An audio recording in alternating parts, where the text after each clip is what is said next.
আসসালামু আলাইকুম। সবাইকে স্বাগত জানাচ্ছি আমি নাইম ফাথম মুবিন। শুরুতে সংবাদ শিরোনাম। বাংলাদেশের সর্বশেষ গুরুত্বপূর্ণ আপডেট সংবাদে আপনাকে স্বাগত। শুরুতেই সংবাদ শিরোনাম, পরে বিস্তারিত। প্রথমেই জানাবো আমাদের হাতে থাকা সর্বশেষ গুরুত্বপূর্ণ সবথেকে তাজা আপডেট সংবাদ। কক্সবাজারের সাবেক সেনা কর্মকর্তাদের গেট টুগেদারে কারা ছিলেন? কক্সবাজারের মেরিন ড্রাইভ রোডে ইনানি বিচ এলাকায় বে ওয়াস হোটেলে সাবেক সেনা কর্মকর্তাদের গেট টুগেদার নিয়ে রহস্যের সৃষ্টি হয়েছে। ওই গেট টুগেদারে কারা ছিলেন তা নিয়ে চলছে আলোচনা। গত 30 অক্টোবর দুপুরে ঢাকা থেকে আর্মি অ্যাভিয়েশন গ্রুপের একটি ট্রান্সপোর্ট বিমানে ফ্রান্সের তৈরি KASA দ্বারা কক্সবাজারে যান তারা এবং সেনাবাহিনী পরিচালিত 5 তারকা বে ওয়াস হোটেলে চেক ইন করেন। এ বিষয়ে গুরুত্বপূর্ণ সংবাদ জানাবো, সঙ্গেই থাকুন। এরপর জানাবো জাতীয় সংসদ নির্বাচনের ক্যাম্পেইন শুরু। জাতীয় সংসদ নির্বাচনের ক্যাম্পেইন আজ রোববার থেকে শুরু হয়েছে। নির্বাচনের ক্যাম্পেইন হিসেবে 48 সেকেন্ডের একটি টিজার প্রকাশ করেছে সরকার। এ বিষয়ে গুরুত্বপূর্ণ সংবাদ জানাবো, সঙ্গেই থাকুন। এদিকে যেহেতু আমি ঢাকার সন্তান, সুতরাং এখান থেকেই হয়তো লড়াই করব বললেন নাহিদ ইসলাম। জাতীয় নাগরিক পার্টি এনসিপির আহ্বায়ক নাহিদ ইসলাম বলেছেন, আমি ঢাকা থেকে লড়াই করতে চাই। যেহেতু আমি ঢাকার সন্তান, এখানেই ছোট থেকে বড় হয়েছি, সুতরাং এখানেই আমি লড়াই করতে চাই। এবারে জানাবো মির্জা ফখরুলের কণ্ঠ নকল করে প্রচারিত ভিডিওটি সত্য নয় বলছে বিএনপি। সামাজিক যোগাযোগ মাধ্যমে বিএনপির মহাসচিব মির্জা ফখরুল ইসলাম আলমগীরের সম্প্রতি ছড়িয়ে পড়া একটি ভিডিও সম্পূর্ণ ভুয়া ও এডিট করা বলে মন্তব্য করেছে বিএনপি। বিএনপির পক্ষ থেকে জানানো হয়েছে, মির্জা ফখরুলের চরিত্র হনন করতে এই ধরনের ব্যবস্থা গ্রহণ করা হয়েছে।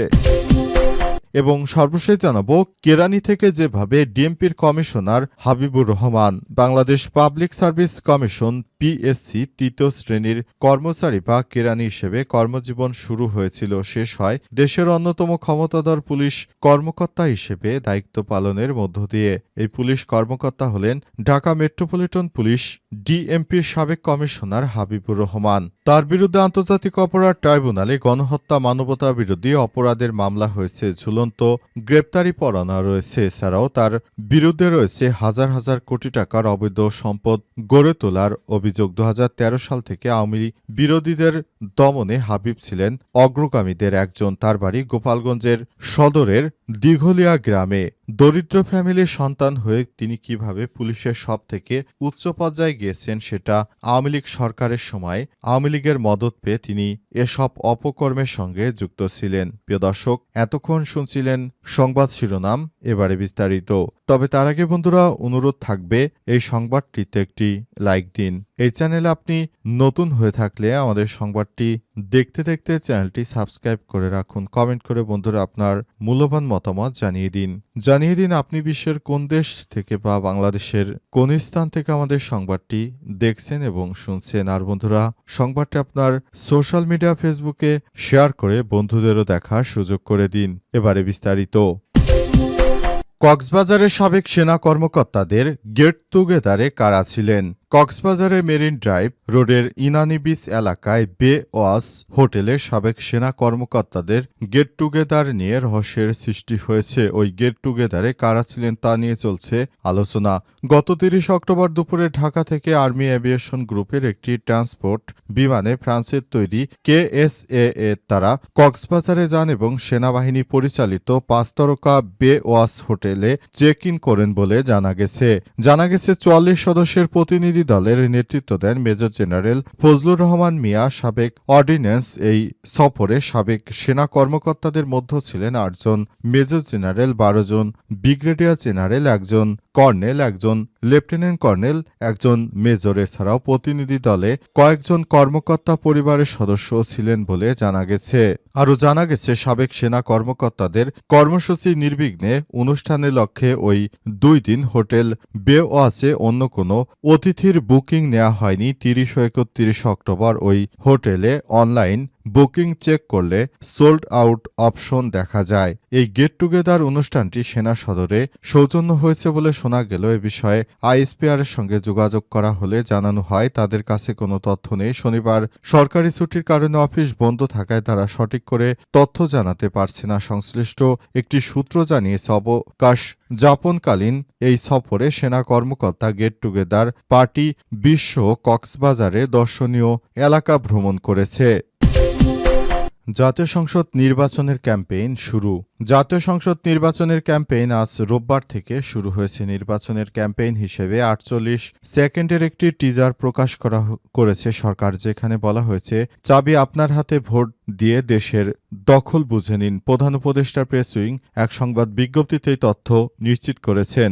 এতে বলা হয়েছে আজ থেকে শুরু হলো জাতীয় নির্বাচন ২০২৬-এর ক্যাম্পেইন। প্রথম টিজারে ইতিহাসে সবথেকে গুরুত্বপূর্ণ নির্বাচনে অংশ নিতে সবাইকে আহ্বান জানিয়েছেন গুমের শিকার বিডিআর হত্যাকাণ্ডের তদন্তর কার্যক্রমের সমন্বয় ক্যাপ্টেন অবসরপ্রাপ্ত ড খান জুবাইল বিন রফিক। এতে আরও বলা হয়েছে ফেব্রুয়ারি ২০২৫-এ উৎসব মুখর পরিবেশে আমরা সবাই ভোট দিতে যাব।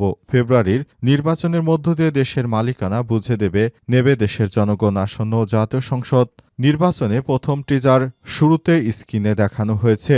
আওয়ামী লীগ ক্ষমতার উৎস, এরপর স্থান পায় পতিত ফ্যাসিস্ট আওয়ামী লীগ সরকারের সাবেক পররাষ্ট্রমন্ত্রী একে আব্দুল মোমেনের বহুল আলোচিত একটি বক্তব্য, যেখানে আব্দুল মোমেন বলেন, আমি ভারতে গিয়ে যেটি বলে এসেছি শেখ হাসিনাকে টিকে রাখতে হবে। সেই জন্য শেখ হাসিনাকে টিকে রাখার জন্য যা যা করার আমি ভারতবর্ষ সরকারকে সেটা অনুরোধ করেছি বলে মন্তব্য করেছিলেন। সেগুলো বিচার বিশ্লেষণ করা হচ্ছে। আমি যেহেতু ঢাকার সন্তান, এখানেই হয়তো লড়তে হবে বললেন নাহিদ ইসলাম। আমি যেহেতু ঢাকার সন্তান, এক্ষেত্রে আমাকে ঢাকা থেকে লড়তে হবে বলে জানিয়েছে জাতীয় নাগরিক পার্টির আহ্বায়ক নাহিদ ইসলাম। রোববার ২ নভেম্বর দুপুর ১২:৩০টায় এনসিপির কার্যালয়ে সংবাদ সম্মেলনে সাংবাদিকদের এক প্রশ্নের জবাবে তিনি এসব কথা বলেছেন। নাহিদ ইসলাম আরও বলেন, আগামী জাতীয় সংসদ নির্বাচনে ৩০০ আসনে এনসিপির প্রার্থী দেওয়ার পরিকল্পনা রয়েছে। হয়তো এই মাসেই আমাদের প্রার্থী তালিকা চূড়ান্ত করা হবে, তখনই জানা যাবে কে কোন আসন থেকে লড়াই করবে। এছাড়াও অনেকেই যার যার এলাকা থেকে ইতিমধ্যেই কাজ শুরু করেছে, সেটাও আপনারা জানেন। জুলাই সনদ নিয়ে এনসিপির অবস্থান কি? সাংবাদিকদের এমন প্রশ্নের জবাবে নাহিদ ইসলাম বলেছেন, জুলাই সনদ নিয়ে আমরা আমাদের অবস্থান বরাবরই স্পষ্ট করে এসেছি।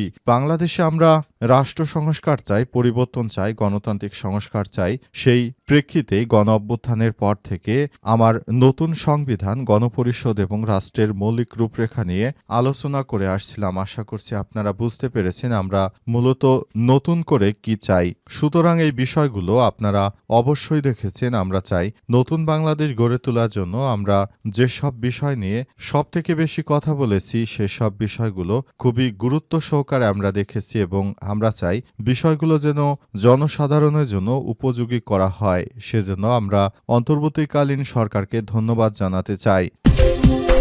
মির্জা ফখরুলের কণ্ঠ নকল করে প্রচারিত ভিডিওটি সত্য নয় বলছে বিএনপি। সামাজিক যোগাযোগ মাধ্যমে বিএনপির মহাসচিব মির্জা ফখরুল ইসলাম আলমগীরের সম্প্রতি ছড়িয়ে পড়া একটি ভিডিও সম্পূর্ণ ভুয়া ও এডিট করা বলে দাবি করেছে বাংলাদেশ জাতীয়তাবাদী দল বিএনপি। আজ গভীর রাতে দলের ভেরিফাইড ফেসবুক পেজে দেওয়া বিবৃতিতে বলা হয়েছে কিছু কুচক্রী মহল প্রেস কনফারেন্সে ছবি ও বক্তব্য এডিট করে কিংবা আধুনিক প্রযুক্তি এআই ব্যবহার করে বিএনপির মহাসচিব মির্জা ফখরুল ইসলাম আলমগীরের কণ্ঠ নকল করে এটি ব্যবহার করেছে বলে মন্তব্য করা হয়েছে। সেখানে আরও বলা হয়েছে এই ধরনের এসব প্রযুক্তি নির্ভর ভিডিও দিয়ে কোনোভাবেই আপনারা বিএনপির সুনাম ক্ষুণ্ণ করতে পারবেন না। তবে অনেকেই বলছে ভিডিওটি নাকি সত্য। সে বিষয়টি নিয়ে এখনও জটিলতা রয়ে গেছে। কি কারণে ভিডিওটি এভাবে এডিট করা হয়েছে কিংবা বিএনপির ভাবমূর্তি নষ্ট কি অন্য কোনো কারণ, সেসব বিষয় নিয়ে মূলত কথা বলেনি বিএনপি। তবে বিএনপির পক্ষ থেকে জানানো হয়েছে তারা সর্বোচ্চ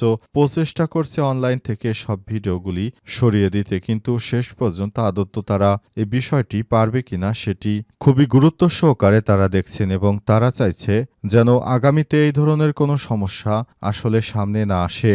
এসব সমস্যাগুলো দেখার পর থেকেই তারা যেভাবে পারছে সেভাবেই তারা সবকিছু ম্যানেজ করার চেষ্টা করছে, কিন্তু শেষ পর্যন্ত বিষয়টি কোন দিকে যায় বলা যাচ্ছে না।